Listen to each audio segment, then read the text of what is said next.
Assalamualaikum warahmatullahi wabarakatuh. Alhamdulillah, salatu wassalamu ala rasulillah. Maba'at kaum muslimin yang dirahmati Allah subhanahu wa ta'ala.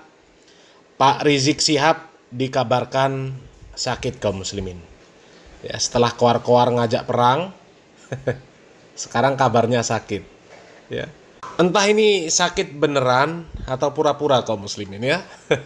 Coba kita simak videonya kaum muslimin. Ada video dari Hanif Falatos teman-teman, dan dugaan saya ini video baru lah ya, belum terlalu lama ya, terkait informasi yang kabarnya Pak Rizik Syihab itu jatuh sakit.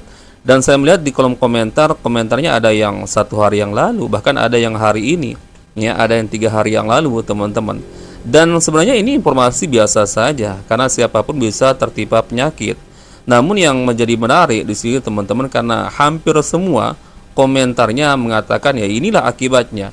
Pak Rizik Syihab itu selalu ngamuk-ngamuk kalau ceramah, ya selalu berteriak-teriak. Apalagi kalau kita kaitkan teman-teman dengan pernyataannya yang beberapa hari ini viral, ajakan perang lah, asah golok lah, segala macam ya.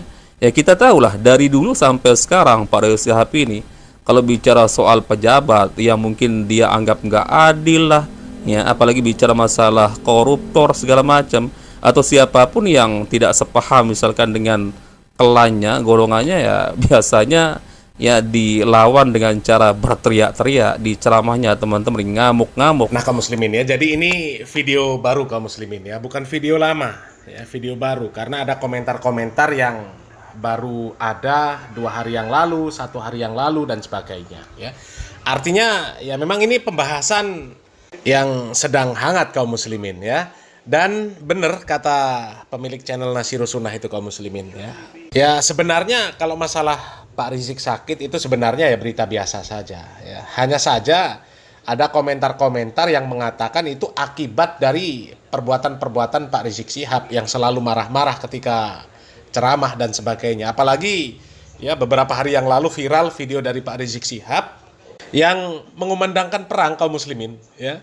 Dan yang jadi masalah ini kalau sampai sakitnya ini karena ketakutan kaum muslimin, karena sudah banyak sekali orang-orang atau kelompok-kelompok atau gerakan-gerakan yang menanggapi seruan perang dari Pak Rizik Syihab. Bahkan mereka siap juga perang untuk melawan Pak Rizik Syihab dan juga ya para pendukung Pak Rizik Syihab kaum muslimin.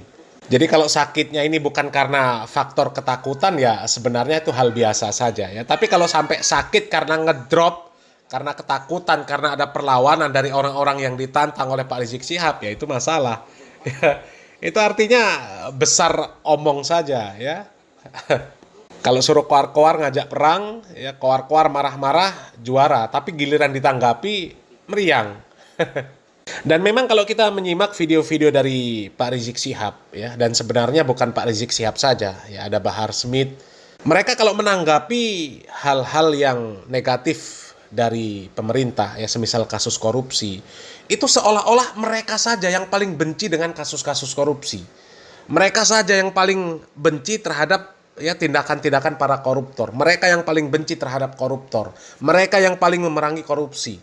Ya, seolah-olah para dai yang lain ini nggak ada yang benci terhadap korupsi, nggak ada yang peduli dengan ya kasus-kasus korupsi yang ada di negeri kita ini. Padahal ya siapa yang senang dengan kasus korupsi ini, siapa? Nggak ada yang senang kaum muslimin. Nggak ada yang senang ya. Dan para dai juga beramar ma'ruf nahi mungkar juga.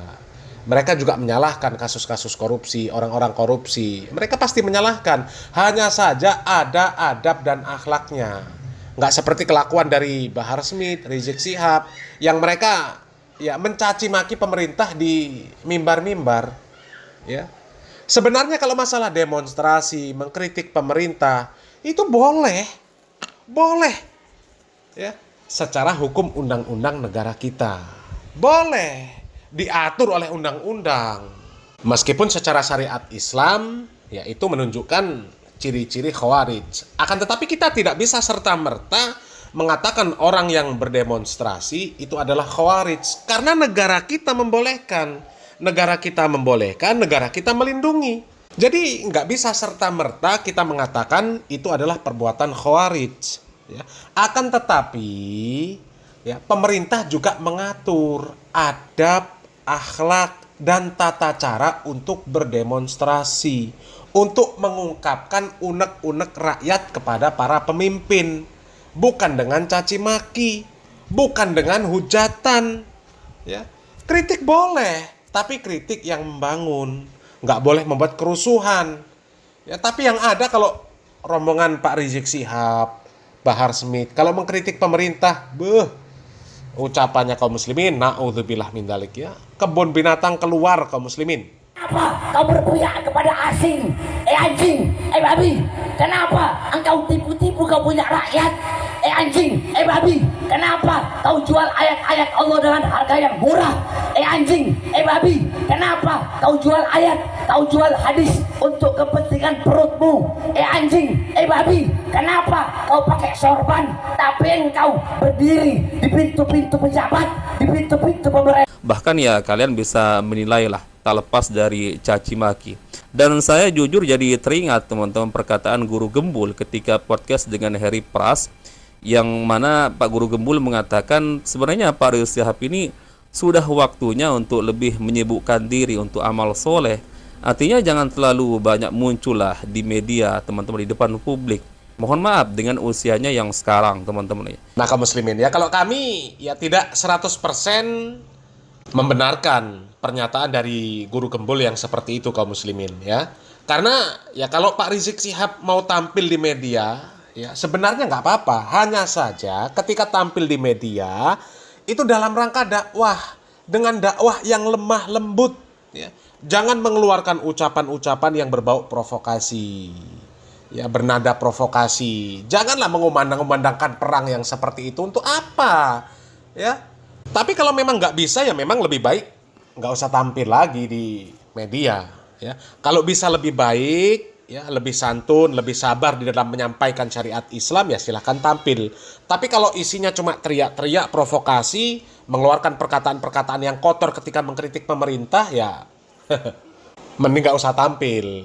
Ya. Kalau mau membahas masalah kasus korupsi, ya jelaskan secara hukum Islam. Ya, konsekuensi ketika seseorang melakukan korupsi, hukumannya apa menurut Islam? Ya, sudah jelaskan. Ya meskipun di media, ya nggak apa-apa, silakan jelaskan. Ya, silakan nasihati pemerintah, meskipun di mimbar-mimbar, karena memang negara kita membolehkan. Nggak ada masalah kalau negara kita membolehkan, tapi meninggalkan itu lebih baik. Meninggalkan itu lebih baik. Karena memang pemerintah menjadikan demonstrasi, menjadikan ya kritikan-kritikan dari masyarakat ini sebagai kontrol terhadap pemerintah. Ya, tapi kembali lagi ada adab, ada akhlaknya, ada tata cara yang benar. Nggak harus caci maki, mengeluarkan kebun binatang. Ya, bahkan itu dilarang, nggak boleh, nggak berakhlak itu namanya. Ya kalau kita sekedar mengatakan, wahai para penguasa yang memegang urusan rakyat, janganlah kalian berbuat zolim. Ya. Karena ancamannya berat di hadapan Allah Subhanahu wa Ta'ala. Ya. Rasulullah SAW melaknat para pemimpin yang dia menyusahkan rakyatnya. Jelaskan dalil-dalilnya secara umum. Ya. Korupsi itu termasuk menyusahkan rakyat, termasuk juga pencurian yang besar. Hukumannya apa? Ya, hukumannya penggal kepalanya. Ya, bisa disampaikan dengan cara-cara yang lemah lembut, bisa. Ya, coba ada kok ya pembahasan dari para asatidz salafi ketika ditanya tentang masalah pejabat korupsi, bagaimana hukum pejabat yang dia korupsi waktu dan sebagainya. Ada. Mereka jelaskan, akan tetapi mereka menjelaskan dengan benar, tidak dengan caci maki, tidak dengan mengeluarkan umpatan-umpatan, celaan-celaan, apalagi sampai mengeluarkan isi kebun binatang, kan nggak ada. Ya, boleh silakan cari. Ya, ketika ditanya tentang masalah kasus korupsi, bagaimana jawaban para asatidz salafi?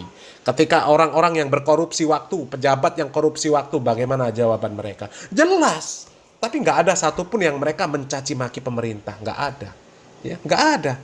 Ya, kalau mengkritik kebijakan pemerintah, ya mau kritik juga silakan. Tapi jangan caci maki.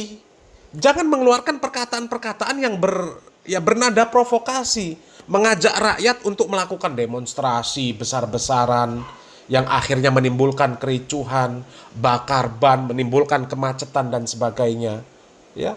Ya kalau Pak Rizik Syihab itu memang bisa datangi pemerintah, ya, datangi, sampaikan bagaimana menurut syariat Islam yang benar, ya. Terlepas nanti pemerintah itu mau mengaminkan apa yang disampaikan oleh Pak Rizik Syihab atau tidak, ya itu urusan pemerintah. Kewajiban Pak Rizik Syihab sebagai seorang tokoh, katakanlah tokoh ulama, sudah selesai. Nggak ada hisab di hadapan Allah Subhanahu wa Ta'ala. Sudah selesai, ngapain susah-susah? Ya, ngapain susah-susah? Dosa pemerintah nggak akan dipikul oleh Pak Rizik Syihab. Ngapain sampai kemudian berkoar-koar, mengeluarkan perkataan kotor, provokasi dan sebagainya. Justru malah menimbulkan dosa yang seperti itu. Ya, coba kita lanjut lagi kaum muslimin. Baik, coba kita simak ini pernyataan langsung dari Hanif Falatos sendiri teman-teman ya. Kita doakan mudah-mudahan beliau Allah kasih panjang umur. Semua tetap di tempat. Beliau sedang kurang sehat. Beliau datang untuk membaca doa nanti di akhir majlis. Semua tetap di tempat, jangan ada yang salaman. Ya Rasulullah salam.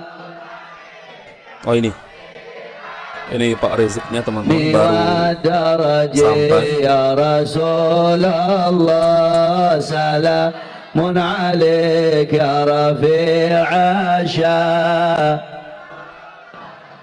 يا رسول الله semuanya salam.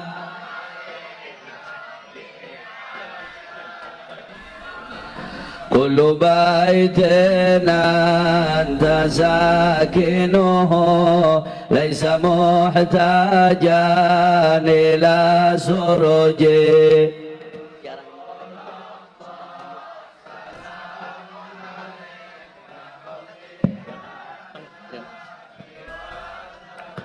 ومريضنا أنت ساكنه قد أتاه الله بالفرج يا رسول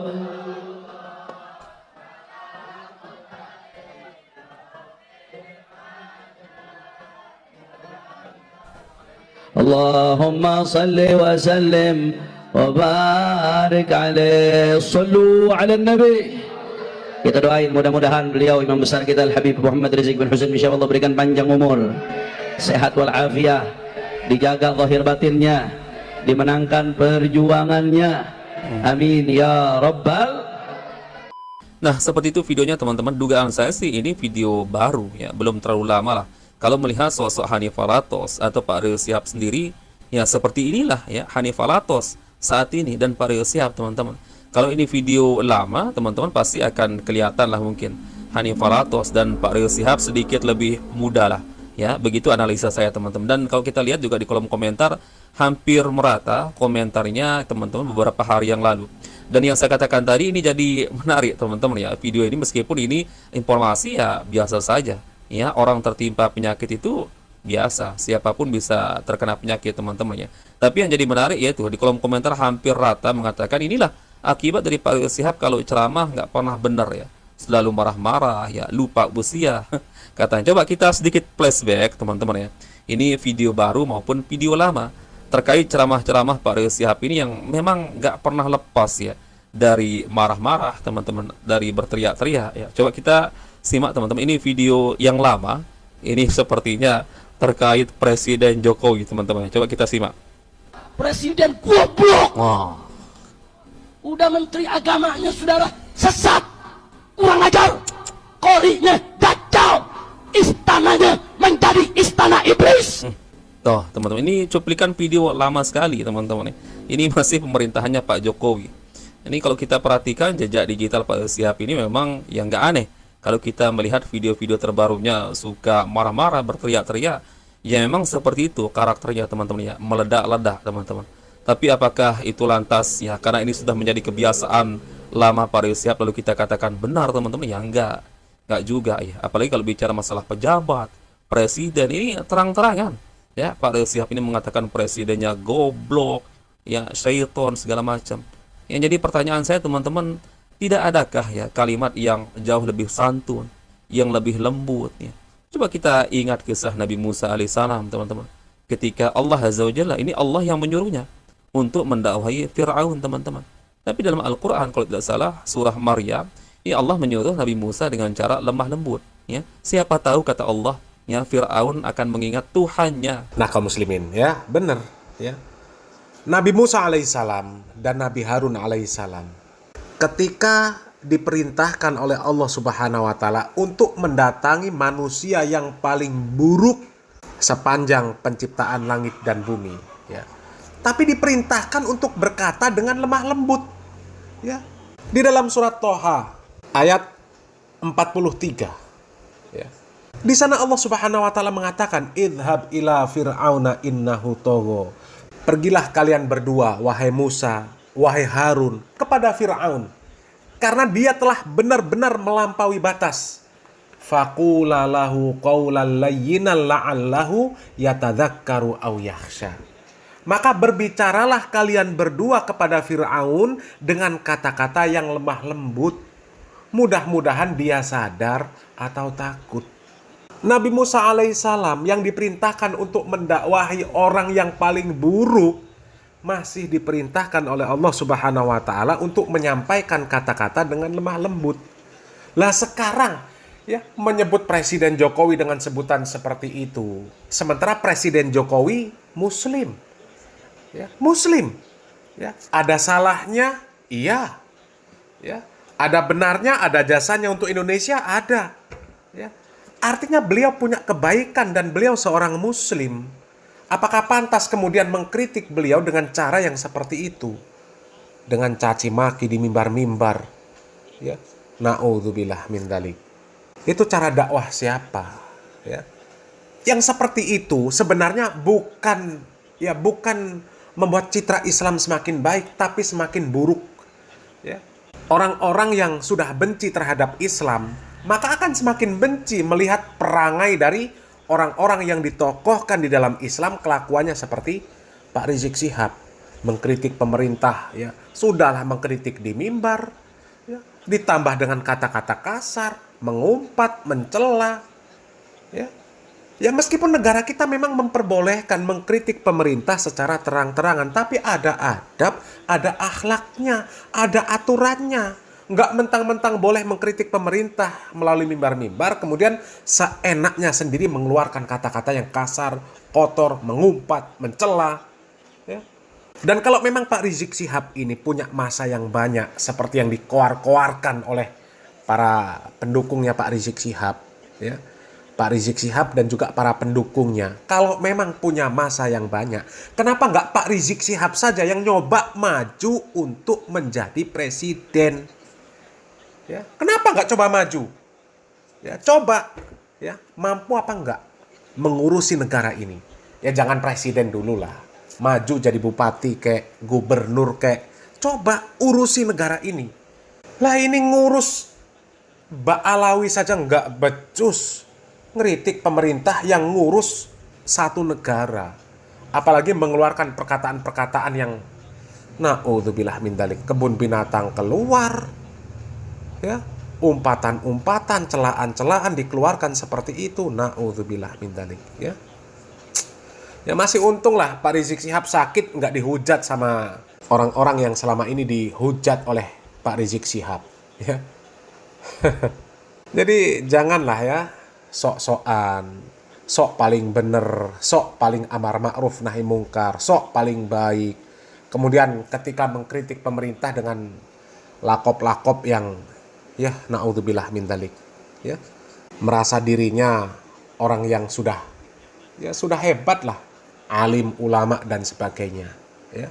Itu ya bisa jadi masuk dalam kategori kesombongan, dan bisa jadi suatu saat ketika Allah Subhanahu wa taala berkehendak, ya, Allah Subhanahu wa taala akan menjadikan orang-orang yang selama ini dihujat oleh Pak Rizik Syihab menjadi orang yang lebih baik dari Pak Rizik Syihab.